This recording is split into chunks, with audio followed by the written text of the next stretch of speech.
All right, 24 now till the top of the hour, 800-941-SEAN, toll-free telephone number. You want to be a part of the program. This is the president's biggest step yet to carry out what is a broad directive that he is now using in terms of eliminating and lessening Obamacare regulations and holdover regulations that are stifling the health insurance industry. And in many ways, this is what we've been talking about. He had the authority to do. It deals with a 1974 law, and it's going to allow independent groups and associations to go out and purchase care that they want and not be impacted by individual state laws, for example, that would otherwise not enable them to do these things. One of its biggest proponents has explained it on the program before. He's with us, the senator from the great state of Kentucky. Rand Paul is with us, not the other senator from Kentucky. How are you? Hey, Sean. Yeah, this is a big day for freedom, big day for freedom of choice. We are really excited, and I think there's a chance that millions of people who do not have insurance currently would have access to inexpensive insurance once this thing gets going. Why don't you explain the law from 74 and what this now will allow groups, associations of people in neighboring states or different states to be able to do collectively, and what it means in terms of eliminating the burdensome regulations of Obamacare? Well, the law since 1974 has allowed corporations to buy insurance across state line. So about half of the big companies in our country already buy insurance across state lines, and they use their buying power to get good insurance. And what this will do is expand the notion of just large businesses being able to do this to allow associations to do it. And there have been some in the past. In fact, before, I think it was 1998, we got things like MediShare and some of these other things approved, and then the government just sort of changed their opinion and quit approving them. So really what the president's doing today is looking back at the original law and saying, you know what, the original law never intended to prevent associations from forming. In fact, if you look at the First Amendment to the Constitution, the First Amendment says we have the right to peaceably assemble, and that also involves associations. So there have been a couple of famous Supreme Court cases. NAACP versus Alabama said the NAACP had the right to associate and keep private rolls. There was also another case, Roberts versus the USJC, said the same thing. You have the right to form an association for economic benefits. It's basically a First Amendment right. So I applaud the president. This was a So let's say move. I was in Harrisburg, PA, with the president last night. I'm not sure if you saw the interview, but he referred to this action that he took today and said he would take it today. And we were before a lot of people in the trucking industry. So if there are people in the trucking industry in Pennsylvania and in Ohio and in Michigan and Wisconsin, and they want to create an association, then they would be able to buy any insurance that works best for them and buy into it, and then they would be able to buy across state lines, and they would not be subject to the individual state burdens that are put on them, nor would they be subject to the ACA rules and burdens that are put on them. Most of the rules would be out the window. You still, though, will have to accept all comers, and you still have, if someone has a pre-existing condition, you can't turn them down from joining your group. But here's the really cool thing, Sean. This might not be 100 people in your group. What if you got 15 million people? The National Restaurant Association has a couple of million restaurants, and together they have about 15 million, maybe 20 million employees working in these restaurants. If one person was able to negotiate for 20 million, instead of us being beholden to the insurance companies, to big insurance, all of a sudden big insurance is going to have to come on bended knee to the consumer, and they're going to have to negotiate with somebody who's got 15 million customers. And guess what? Instead of the insurance companies squeezing us all dry, I think we're going to get a better deal. And even under Obamacare, there are 28 million people who don't have insurance. There's a good chance that through this policy, a lot of the uninsured are going to be able to buy something and get something if they're part of the working class today. What about catastrophic care, which is illegal under Obamacare? I think you'll find more varied policies. You might find some that are catastrophic, but you also might find some, for example, let's say I'm negotiating for 15 million people, and I say I want cheap insurance, I want inexpensive. They say, well, you could do that. And I say, well, I've got 15 million people. I also want pregnancy coverage. I think because of your sheer size, you're going to be able to demand good cost and complete coverage. And would you also be able to get different options for different plans? For example, somebody might just want the catastrophic plan because they're young and genuinely you're genuinely healthy, right? Yeah, and you are free of some of the mandates of Obamacare.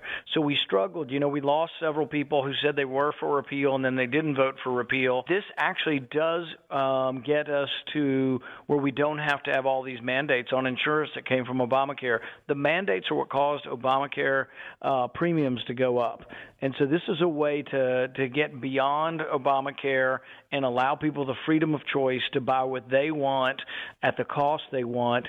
This has the potential to be amazing. So what's going to happen, though, and I think fairly predictably, you're going to have Democratic state attorney generals bringing lawsuits. Now, as you have studied and looked at this law as much as anybody, do you think they can have any success in the courts?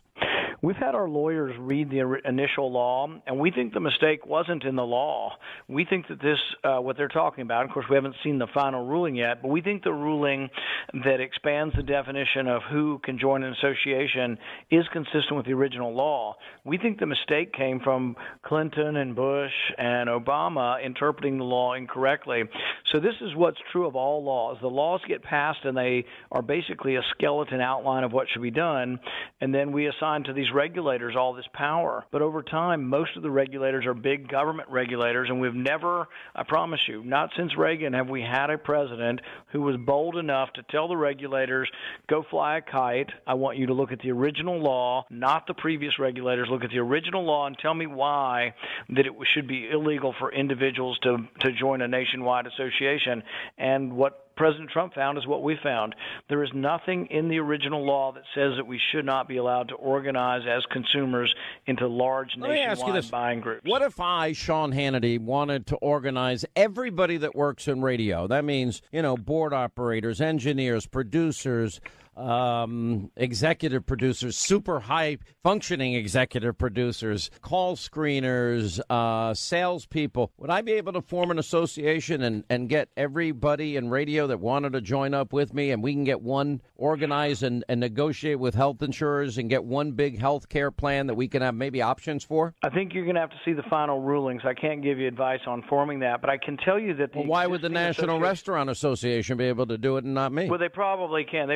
And I'm saying you probably could. I just can't give you legal advice on forming it because I haven't seen the law. So I'm just saying I can't be that precise. You've never been timid and shy and afraid of lawsuits before, Senator. Yeah, now I'm afraid. See, I'm giving advice, and I don't think you're going to compensate me either. You're going to send me a check for my advice on forming your new group? Absolutely not. You're a public servant. You're supposed to do this for free. All right, I'm giving you advice for free, and that is hire an attorney. That's all the advice I can give you on that. Yeah, thanks.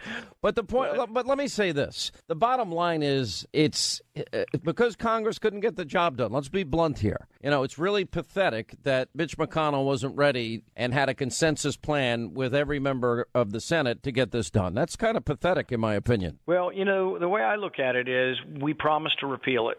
Everybody says, we promised to repeal it and replace it with some other big government program. We never promised to replace it with a big government program. For many of us, my idea of replacement was legalizing choice like this, legalizing freedom to associate, legalizing the freedom to buy what insurance you wanted. But there was a promise to repeal, and it was a very strong promise, and everybody was on it.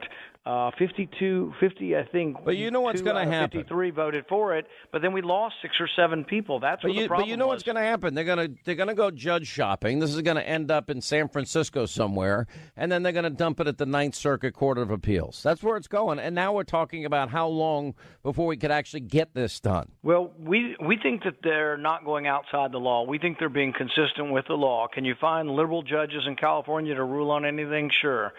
But the other good news is that as the Supreme Court looks right now, it's fairly evenly split, but I think slightly in our favor. And there's always the possibility over the next several months or until something comes forward that another justice will be appointed. I think there's a very good chance that President Trump will appoint 1, maybe 2 more justices in the next year or 2.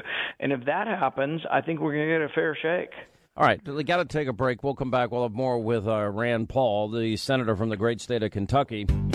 All right, as we continue, Senator Rand Paul from Kentucky is with us as the president now moves forward with his latest executive order. Now, the biggest step to literally create a directive that allows for individuals and for associations to now form their own health care cooperatives, which would allow these cooperatives and associations to buy across state lines, and the executive action, it won't happen immediately because you have several cabinet agencies that got to develop the specific rules and implement the changes. But at the end of the day, this could be the secret sauce to circumvent a lot of burdensome state laws, especially in blue states, and burdensome regulations under Obamacare that would ostensibly render them meaningless. I want to ask you, as you know, it's kind of sad that the Congress couldn't get this done, but this order of the president doesn't do everything. So the House and Senate still need work to do here on health care, don't they? Yeah, and there's still some things out there that are really good ideas. And some of these ideas actually, interestingly, are ideas to let people escape from Obamacare. So this is an escape hatch, a big escape hatch, and I think millions of people are going to choose it. It doesn't force people to do anything. And here's the great thing about it. You know, you've had other Republicans proposing replacement plans that cost trillions of dollars. Graham Cassidy was going to cost $1.2 trillion. My plan today that the president enacted cost zero. Yeah. Cost not one penny. All it did was legalize something that's basically a natural right, something protected by the First Amendment, which is your right to associate with others. All right, let me ask this question. Basically codifying a freedom. And I agree with you, and I think, and you and I have discussed this in the past, and I said at the time I agreed with you, but I still think the Senate and the House need to get their job done as well and repeal this thing. Let me ask you about this tax bill that's making its way through the House and Senate. I'm less confident every day this is going to get done. I still have a strong hope that it will get done, and I spoke with the president today and with his team, and the only thing that is something we have to make sure and that I'm concerned about is that the middle class gets a tax cut. If the upper class get a tax cut and the poor get a tax cut and the middle class gets a tax increase, that's a deal killer, and it's going to really hurt the country, the party. The president was very clear last night that the majority of the cuts will be middle class, then corporations. He was adamant with me, but he also was adamant with his team today, and he pointed at him and he said, you guys better make sure that this is not going to happen. And I can tell you that what we've pointed out is being listened to, because right now the middle rate, 25%, stays the same, and you lose two big deductions. So if you lose two big deductions and you keep the rate the same, there's a danger that those in the middle will have a tax increase. You mean state and local income taxes are non-deductible, right? That's one, but the other one is the personal exemption. So if you make between $75,000 and $300,000, your rate is 25%. If you keep the rate the same and you get rid of the state income tax deduction and the personal exemption deduction, which is $4,000 a person, and you keep the rate the same, there is a real danger that a bunch of people in that category are going to have tax increase. The president told me adamantly he's not going to let it happen. His people told me not going to let it happen. But what I'm telling you is Paul Ryan's plan from a year ago did not change the brackets and just got rid of these deductions, and it would have been a significant increase on the middle class. No, we can't have that. That's bad for the economy. That's not what Reagan and Kennedy did, so I agree with you. All right. It's not what the president wants. That's what the president said last night. All right, good for you. Yeah. All right. Well, if we had another, maybe I should go to Kentucky and run for senator at some point and replace McConnell. What do you think? You know, I think people would love to see you down in Kentucky, but I don't know about coming down there and running for office. I don't know about carpetbaggers coming down there from Long Island. You're calling me a carpetbagger? Jeez. Wow. Yankees, we don't take too kindly to Yankees down in Kentucky. Well, you know, I did live in Alabama for years, and I did live in Georgia for years, and I did live in Rhode Island for years, and I did live in California for years. Jeez. You know what we really need you to do is if you go to California and knock off one of their senators, we'd probably give you a gold medal. Yeah, you give me a gold medal. Yeah, put me in. give me Mission Impossible. It was the president last night in our interview that we had with him in Harrisburg, PA. 800-941-SEAN, toll-free telephone number. This is our News Roundup Information Overload Hour. Joining us now, Pastor Darrell Scott. He is the executive director of the National Diversity Coalition for Trump and the senior pastor at the New Spirit Revival Center, of which I'm going to be a guest in coming weeks.